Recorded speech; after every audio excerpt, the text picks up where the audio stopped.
আসসালামু আলাইকুম এভরিওয়ান, আশা করি সবাই অনেক ভালো আছো। আমরা জানি ফ্রি ফায়ার ওয়ার্ল্ড সিরিজ ইতিমধ্যেই শেষ হয়ে গিয়েছে এবং সেখানে কোয়ালিফাই করেছে টিম রেড হক্স এবং টিম রেড ক্লিপ। কিন্তু তোমরা কি এটা জানো টিম রেড হক্স এবং টিম রেড ক্লিপ কাদের বিপক্ষে লড়াই করবে? কেমন হতে যাচ্ছে ফ্রি ফায়ার ওয়ার্ল্ড সিরিজের গ্লোবাল মঞ্চ? কতটা ভয়ঙ্কর পরিস্থিতি অপেক্ষা করছে তাদের জন্য? আজকে আমরা এমন কিছু টিমের ব্যাপারে তোমাদেরকে জানাবো যারা কিনা সরাসরি থ্রেট হতে পারে টিম রেড হক্স এবং টিম রেড ক্লিপের জন্য। তোমাদেরকে অবশ্যই মনে রাখতে হবে বাংলাদেশের তরফ থেকে শুধুমাত্র এই দুইটা টিমই প্রতিনিধিত্ব করছে। আমাদের দেশের মান ইজ্জত তাদের হাতেই আছে। তারা কি পারবে এত বড় বড় টিমের বিরুদ্ধে লড়াই করতে? তারা কি পারবে বাংলাদেশের মান সম্মান ইজ্জত বাঁচাতে? টিম রেড হক্স এবং টিম রেড ক্লিপ তারা যাদের বিরুদ্ধে লড়াই করতে যাচ্ছে তারা আমাদের থেকে কতটা স্ট্রং এবং তারা আসলে গ্লোবালে কতটা পপুলার। সো বুঝতেই পারছো আজকের এই ভিডিওটা অনেক বেশি ইন্টারেস্টিং হতে যাচ্ছে, কারণ ফ্রি ফায়ার গ্লোবাল ওয়ার্ল্ড সিরিজে যে সমস্ত দলগুলো খেলবে তাদের ব্যাপারে তোমাদেরকে একটা ধারণা দেওয়ার চেষ্টা করব এবং এটা বলার চেষ্টা করব আসলে বাংলাদেশের জন্য অর্থাৎ টিম রেড হক্স এবং টিম রেড ক্লিপের জন্য কত বড় চ্যালেঞ্জ অপেক্ষা করছে। তো আমি তোমাদের কাছে অনুরোধ করতে চাই তোমরা যারা যারা জয়েন করে ফেলেছো তারা দয়া করে একটু ধৈর্য সহকারে ভিডিওটা দেখবা এবং তুমি যদি নতুন হয়ে থাকো তাহলে অবশ্যই সাবস্ক্রাইব করবা এন্ড অবশ্যই ভিডিওতে একটা লাইক দিবা। তো চলো আমরা ভিডিও শুরু করি। আজকে ইন্টারেস্টিং ভিডিওটা শুরু করার আগে তোমাদের কাছে আমি একটা ইম্পর্টেন্ট প্রশ্ন করতে চাই। আমি বিশ্বাস করি যারা যারা আমার ভিডিওটা দেখো তারা সবাই ম্যাচুয়ার।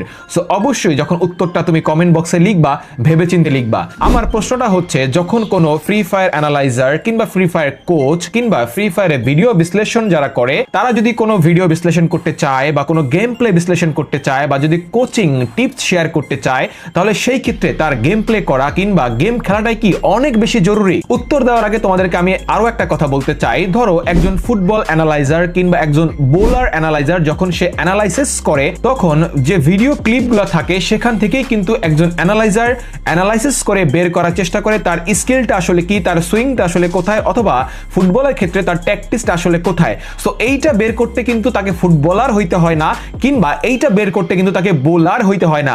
তার বুদ্ধিমত্তা দিয়ে সেটা ব্যাখ্যা করার চেষ্টা করে আসলে সুইংটা কোন দিকে যাবে বা সুইংটা কিভাবে করেছে কিংবা বলতে পারো ট্যাকটিক্সটা কি ছিল অথবা প্লেয়ারগুলো কোন স্ট্র্যাটেজিতে খেলেছে এবং কিভাবে একটা গোল আদায় করেছে। সো আশা করি তোমরা সেভাবে উত্তরটা দিবা। তো গাইস আমি প্রথমেই তোমাদেরকে বলতে চাই বাংলাদেশের তরফ থেকে টিম রেড হক্স এবং রেড ক্লিপ কিন্তু সুযোগ পেয়েছে ফ্রি ফায়ার গ্লোবাল ওয়ার্ল্ড সিরিজে। যদি আমরা জানি free fire global world series অনেক বড় মঞ্চ, বাংলাদেশের অনেক বড় বড় টিমকে বুড়ো আঙ্গুল দেখিয়ে টিম রেড ক্লিপ কিন্তু রানার আপ হিসেবে সুযোগ করে নিয়েছে ফ্রি ফায়ার গ্লোবাল ওয়ার্ল্ড সিরিজে। আমরা কিন্তু কোনোভাবেই এটা বলতে চাই না টিম রেড ক্লিপ তারা তাদের ভাগ্যের জোরে এখানে সুযোগ করে নিয়েছে। হ্যাঁ, আমরা এটা বলতেই পারি কিছু কিছু ক্ষেত্রে ভাগ্য অবশ্যই অনেক বড় একটা ভাইটাল রোল প্লে করে, কারণ তুমি অনেক ভালো গেম প্লে করার সত্ত্বেও যদি জোন তোমার সাথে না থাকে, যদি এমন একটা ব্যাটল মোমেন্টে তুমি পড়ে যাও যেখান থেকে রিকভারি করতে না পারো, যেখান থেকে আসলে বেঁচে ফেরাটা অনেক বেশি মুশকিল হয়ে যায়, সেই ক্ষেত্রে কিছু কিছু সময় ভাগ্যটা অনেক বেশি সহযোগিতা করে। কিন্তু তুমি যদি রেড ক্লিপের দিকে তাকাও তাহলে তোমরা কোনোভাবেই তাদেরকে ভাগ্যের উপরে ডিপেন্ডেন্ট হয়ে কোয়ালিফাই করেছে, বাকিরা করতে পারেনি সেই কথা কোনোভাবেই বলতে পারবে না। এবং এই ভিডিওতে তোমাদের সাথে আমি আরো একটা ব্যাপার শেয়ার করতে চাই। নেক্সট ভিডিওটা কিন্তু তাদের সাথে আমার ইন্টারভিউ ভিডিও আসতে যাচ্ছে, সেখানে তারা তাদের গেম প্লে ব্যাখ্যা করবে এবং তারা বিশ্লেষণ করার চেষ্টা করবে তারা কিভাবে ট্যাকটিক্স চেঞ্জের মাধ্যমে এই অবস্থান অর্জন করে নিয়েছে। এবার আমি তোমাদেরকে বলতে চাই টিম রেড হক্স এর ব্যাপারে ছোট্ট করে। তোমরা কিন্তু সবাই জানো টিম রেড হক্স এমন একটা টিম তারা কিন্তু রেগুলার কনসিস্টেন্সি পারফরমেন্স করে থাকে। তারা ডে বাই ডে শুধুমাত্র নিজেদের স্কিল ইমপ্রুভই করে যাচ্ছে এবং তারা যে কতটা ভয়ঙ্কর সেটা আমরা দেখতে পেরেছি এবারে ফ্রি ফায়ার ওয়ার্ল্ড সিরিজ বাংলাদেশের মঞ্চে। তারা শুধুমাত্র জিতেনি, তাদের পয়েন্ট টেবিলের পার্থক্য আকাশ আর পাতাল ছিল। তোমরা যদি খেয়াল করে দেখো ফাইনালের মঞ্চে পয়েন্ট টেবিলের যে পার্থক্য প্রায় 50% পয়েন্ট বেশি টিম রেড হক্সের অন্য সকল টিমের থেকে। তো এইটা আমি বলতেই পারি একদম ক্লিয়ার, একদম ডিরেক্ট ইন্ডিকেট করে বাংলাদেশে আদার্স যে সকল টিমগুলো ছিল তাদের সবার থেকে টিম রেড হক্স অনেকখানি এগিয়ে গিয়েছে। চলো এবার আমি তোমাদের সাথে ব্যাখ্যা করতে চাই যে আসলে টিম রেড হক্স এবং রেড ক্লিপের বিপক্ষে কোন টিমগুলো সবচেয়ে বেশি ভয়ঙ্কর হতে পারে এবং সবচেয়ে বেশি দুশ্চিন্তার কারণ হতে পারে। সো প্রথমেই আমি যে প্রতিপক্ষর কথা বলতে চাই তারা আর অন্য কেউ না, টিম ইভোস ডিভাইন, যারা কিন্তু ইন্দোনেশিয়ার বিশাল এক পপুলার স্কোয়াড, শুধুমাত্র নামে না খেলায় এবং দক্ষতায়। তারা কিন্তু বেশ কয়েকবার চ্যাম্পিয়নও হয়েছে। বর্তমানে ইভোস ডিভাইনের যে টিমটা আছে সেই সম্পর্কে আমি তোমাদেরকে একটু ছোট্ট করে জানাতে চাই। তাদের টিমে 5 জন স্পেশাল প্লেয়ার আছে, তার মধ্যে অন্যতম রাশিয়া, যার গেম প্লে আমরা ইতিমধ্যেই ইডব্লিউসির মঞ্চে দেখেছি। তার স্নাইপিং প্রতিপক্ষকে এমনভাবে ভয় পাইয়ে দিয়েছে বা প্রতিপক্ষকে এমনভাবে চিন্তা ভাবনার মধ্যে ফেলে দিয়েছে যে আসলে সেখান থেকে আর বের হতেই পারে নাই। রাশিয়া এমন ধরনের গেম প্লে আমাদেরকে দেখিয়েছে। কসেল এবং রে তারা যে লেভেলের ডুও হিসেবে গেম প্লে করে, জাস্ট মাইন্ড ব্লোয়িং। রে একদিকে যেমন বোমবারে চার্জ ক্রিয়েট করে প্লেয়ারকে প্রেসারের মধ্যে ফেলে দেয়, কসেল তার টিমের জন্য সেই সুযোগটা কাজে লাগায় এবং সে রাশ করে ফেলে, সেখান থেকে বেশ কয়েকটা কিলো নিয়ে ফেলে। এবং তাদের সাথে তাদের রাশার এইম গডের কথা না বললেই নয়। আমরা দেখেছি কি লেভেলের সোলো রাশ করতে পারে এবং কি লেভেলের কনফিডেন্টলি রাশ করে গেম প্লে করতে পারে। বলতে পারো বাংলাদেশের আরএচকের ব্লেড যেমন আমাদের কাছে অনেক বেশি প্রিয়, আমার মনে হয় ইন্দোনেশিয়ার কাছে ইভোস টিমটা অনেক বেশি প্রিয়। সো এভরিওয়ান, এবার আমি তোমাদেরকে পরিচয় করে দিতে চাই অন্যতম এবং সবচেয়ে ভয়ঙ্কর লেভেলের একটা টিম, টিম ফ্যালকন। তারা দুর্দান্ত লেভেলের মাথা ব্যথার কারণ হয়েছিল টিম রেড হক্সের। আমরা যারা ইডব্লিউসি মঞ্চের খেলা দেখেছি তারা জানি ফ্যালকন আসলে কি লেভেলের পেইনটা দিয়েছে আমাদের টিম রেড হক্সকে। হয়তোবা তাদের রোটেশন, হয়তোবা তাদের পজিশন এক হওয়ার কারণে তারা বারবার তাদের মুখোমুখি হয়েছে এবং কিছু কিছু ক্ষেত্রে আমাদের টিম ব্যর্থ হয়েছে। বাট আমি মনে করি এইবার ঘুরে দাঁড়াবে টিম রেড হক্স, সেই ভুল থেকে শিখবে এবং ফ্যালকনকে তার সঠিক জবাবটা দিবে। বাট আমি একটু তোমাদেরকে বলতে চাই ফ্যালকন টিমের ভিতরে সবচেয়ে অন্যতম ভয়ঙ্কর স্নাইপার প্লেয়ার লিমিট যে লেভেলের স্নাইপিং করে ভাই, আমি শুধু চিন্তা করি যে আসলে এই ধরনের প্লেয়ারগুলা বাংলাদেশে কেন জন্ম নেয় না, বা এই ধরনের ক্রিয়েটিভ এবং এই ধরনের অ্যাক্টিভ প্লেয়ারগুলা কেন বাংলাদেশে তৈরি হয় না। এবং তাদের টিমের মধ্যে অন্যতম আরেকটা ভয়ঙ্কর প্লেয়ার আছে পেনা, এন্ড যার কথা আমাদের কয়েকটা ভিডিও আগেই বলেছিল কুট্টুস, যে এই প্লেয়ারটা দুর্দান্ত লেভেলের একটা অ্যাক্টিভ প্লেয়ার এবং তার আসলে স্ট্র্যাটেজি অনেক জোস এবং রাশার হিসেবে দুর্দান্ত লেভেলের গেম প্লে করে।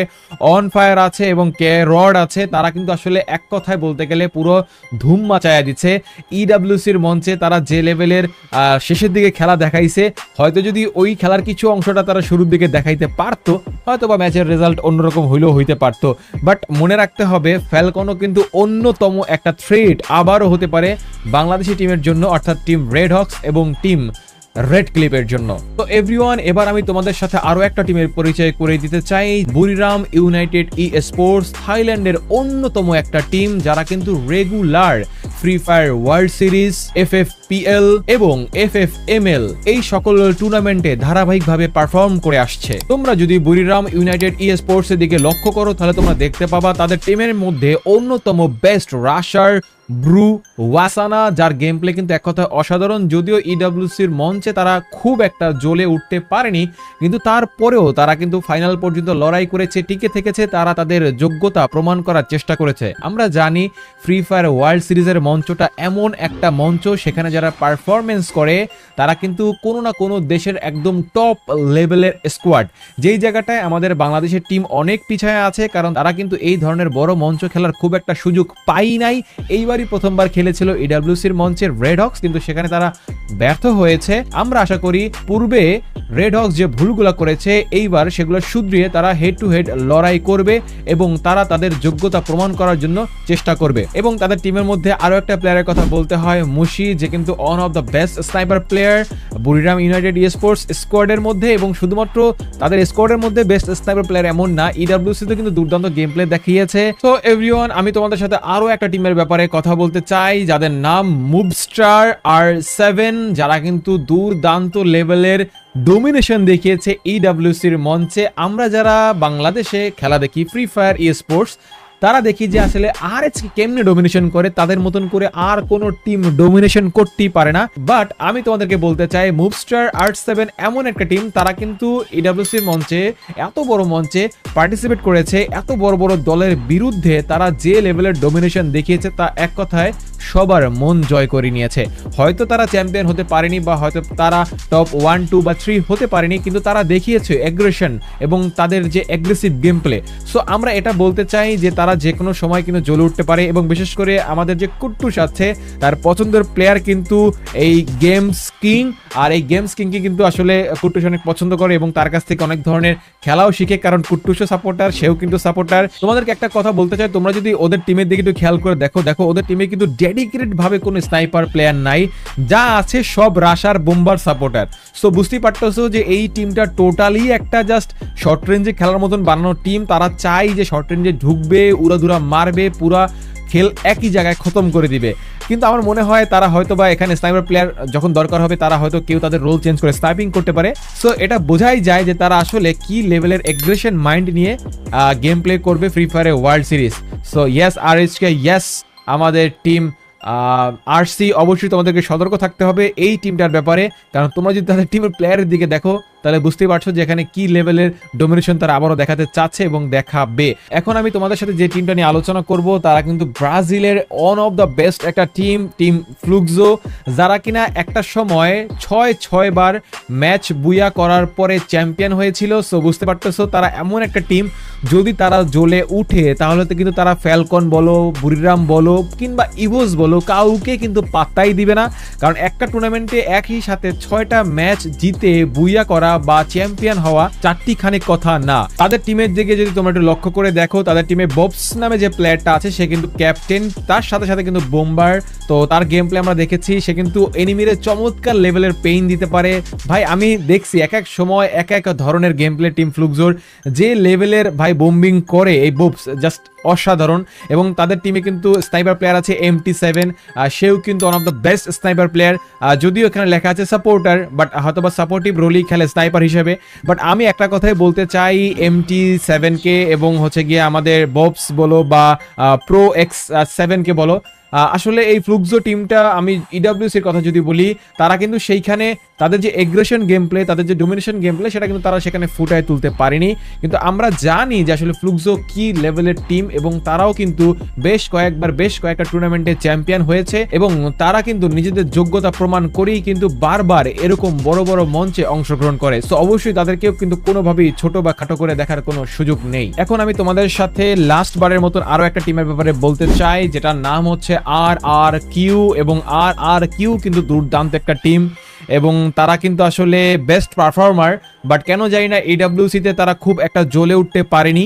কিন্তু আমার মনে হয় RRQ, তাদের যে ক্ষত, তাদের যে হারানোর ব্যথা কিংবা যন্ত্রণা, সেখান থেকে তারা বের হয়ে আসবে এবং তারা এবার জ্বলে উঠবে, এবং তারা কিন্তু সেই ধরনের পেইনও আমাদেরকে দিতে পারে। দেখো আজকের ভিডিওতে কিন্তু আমি তোমাদের সাথে শেয়ার করার চেষ্টা করেছি যে কোন কোন টিমগুলা বাংলাদেশের জন্য, অর্থাৎ রেড হক্স কিংবা রেড ক্লিপের জন্য সবচেয়ে বড় মাথা ব্যথার কারণ হতে পারে।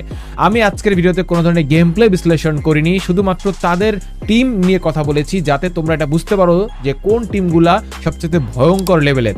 এখন আমি তোমাদেরকে বলতে চাই, দেখো আমি শুধুমাত্র 5-7টা টিম নিয়ে কথা বলেছি, কিন্তু এখানে যে টিমগুলো অংশগ্রহণ করেছে 18টা টিম, বাংলাদেশের টিম সহ, কোনো টিমকে কিন্তু তুমি ছোট করে দেখতে পারবা না, কারণ প্রত্যেকটা টিমই কোনো না কোনো দেশের চ্যাম্পিয়ন, কোনো না কোনো টুর্নামেন্টের চ্যাম্পিয়ন। আর আমি স্পেসিফিকভাবে যে টিমগুলোর কথা বলছি তারা একটু বেশি ভালো খেলে, তারা একটু বেশি এক্সপার্ট, কারণ তাদেরকে যে কোনো টুর্নামেন্টে তুমি খুঁজে পাবা, যে কোনো বড় বড় অফিসিয়াল টুর্নামেন্টে তাদেরকে পার্টিসিপেট করতে দেখবা। সো এই জন্য আমি তাদেরকে বেশ খানিকটা আগায় রাখছি বাকি টিমগুলোর থেকে। বাট বাকি সবাই বেস্ট, যে কোনো সময় যে কোনো কিছুই হয়ে যেতে পারে ভাই, কিন্তু সব সময় এই টিমগুলোই ঘুরে ফিরে বেস্ট পারফরমেন্সটাই করে। বাট আমি চাই এবার ব্যাপারটা ভিন্ন রকম কিছু ঘটুক। বাংলাদেশ থেকে যে দুটো টিম যাবে, আমি আশা করি সেই টিমের মধ্যে কোনো না কোনো একটা টিম টপ 12 করবে এবং টপ 12 থেকে টপ 2 করবে ইনশাল্লাহ। বাট আমি চাই এবার বাংলাদেশ জ্বলে উঠুক, গর্জে উঠুক, এবং তারা দেখিয়ে দিক আসলে তারা কতটা পারে। Team red hawks, team red clip, are you ready? Today I hope you like it very much. যারা যারা এত কষ্ট করে এতক্ষণ ধরে দেখেছো, সবাইকে জানাই অনেক অনেক ধন্যবাদ। Thank you. আল্লাহ হাফেজ, আসসালামু আলাইকুম, বাই বাই।